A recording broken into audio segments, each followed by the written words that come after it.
வாங்க குட்டிகளா, இது குட்டி குரல் பெரிய பொருள். யார் ரியல் ஹீரோ? ஒரு நாள் குட்டி பள்ளிக்கு போனான். அங்கே மீனா டீச்சர் ஒரு திருக்குறளை சொல்லி கொடுத்தாங்க. மீனா டீச்சர், இந்த திருக்குறளின் அர்த்தம் என்ன?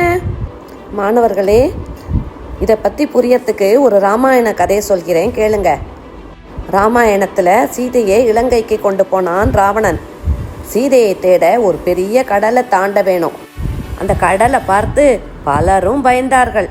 இது ரொம்ப கஷ்டம், எங்களால் முடியாது என்றார்கள். ஆனால் ஆஞ்சநேயர் மட்டும் பயப்படல. நான் முயற்சி செய்கிறேன் என்றார். அவர் துணிச்சலுடன் பெரிய கடலை தாண்டினார். சீதாதேவி கண்டுபிடித்தார்.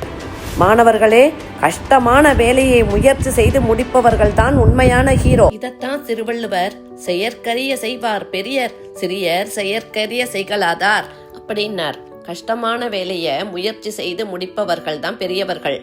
அப்படி கஷ்டம்னு பயந்து முயற்சி செய்யாதவர்கள் சிறியவர்கள். அதனால திருவள்ளுவர் சொன்ன மாதிரி நாமும் வாழ்க்கையில கஷ்டமான நல்ல செயல்களை செய்ய தைரியமா முயற்சி செய்ய வேண்டும். இது குட்டி குரல் பெரிய பொருள். மீண்டும் சந்திப்போம்.